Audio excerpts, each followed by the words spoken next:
Morning, Mayor Ron Woodward here.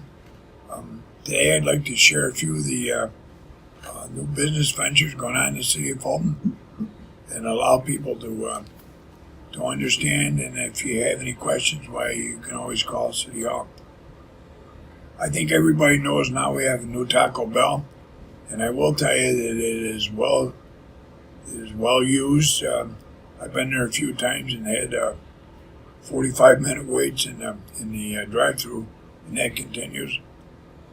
But that was a success story for us because not only do we have a new Taco Bell, but they also purchased the former Phase drugstore and Carvel's ice cream store and tore them down, which is a vast improvement for that area. Also, today, as we speak, this morning, the old Jaeger's plumbing shop on 481 across from Mimi's is being torn down, and Compass Credit Union will build a brand new building there. That will go a long ways in improving the 481 corridor, which is the gateway to the city. Also, I'd like to bring up the fact that the Meshaw Nursing Home, everybody is aware of that, and everybody knows that it closed. They are going to have what's called assisted living there, Maple Crest, which is wonderful. They have purchased the building, and they got to put a roof on it, and then they're going to have to do some renovations. So by the end of this year, early next year, it'll be in full swing, which I think is great for Fulton people. If anybody has members of the family that need assisted living, it's a lot better to have them right here where we live than it is to travel somewhere. Plus, that'll bring at least 30 full-time jobs, which is also good, and some part-time jobs, as well as they'll use a lot of water and sewer. Also, this year, Mentor's Ambulance is going to put a brand new building in. We've talked about this a little bit. They've actually acquired all the property between 4th and 5th Street in Ontario and Erie. There's about 4 houses on Erie Street that they don't own, but otherwise they own the rest of that. That will anchor them in the city, and I'm happy that they chose Fulton to keep investing in. And probably will add jobs, but they're also going to be adding a 15,000 square foot building. They're going to keep the former building they had for storage, so that's a good thing. The other thing, I've been notified by Martin's Fresh Foods. They're called iFreeze. They're going to the former Birdseye plant, and they'll buy that freezer plant there for $4 million. They'll add 35 to 40 jobs, and I've been told by the owner that them jobs will pay between $50,000 and $75,000 a year.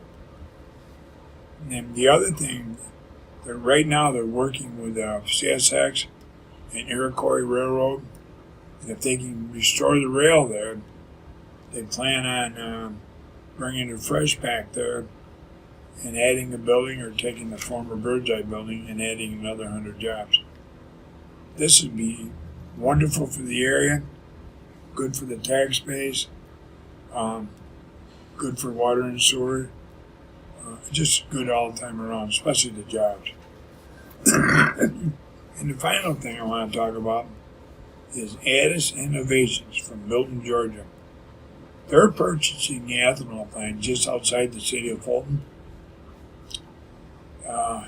in Valley, and they're buying that for $20 million, and they intend to invest $80 million more, adding up to 100 new high-paying, skilled jobs in the environmental sector. It's good for Fulton. We'll treat their wastewater, and of course, I call the outskirts the Greater Fulton community.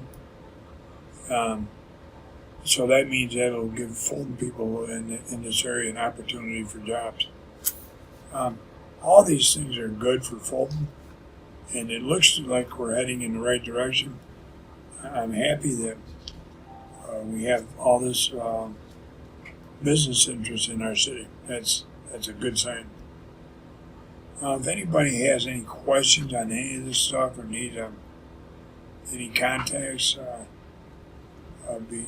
just call my office, and I'd be glad to talk to you. The other thing, there was some questions about the 481 corridor and about the paving on it. To answer your question, when does the state plan on paving that? When the state gives us some money for CHIPS, when we pave our highways, we can only get it every 10 years. They expect it to last 10 years. So I don't know if they follow the same rules for themselves, but we feel the same way as mayor, and I know the DPW commissioner and our local police and our residents. 481 didn't last very long when they paved it, and it really needs to be done again. Instead of just mill and fill, it needs some reconstruction, and it certainly has areas that the water drainage issues are bad. That's what adds to the deterioration of the road. So to answer your question, I have no idea when they will, but I will reach out to Assemblyman Barkley and Senator Ritchie and ask them if there are any plans in the future to go back and finish what I figure they only started. And if there's any other questions, just feel free to call the mayor's office. Thank you.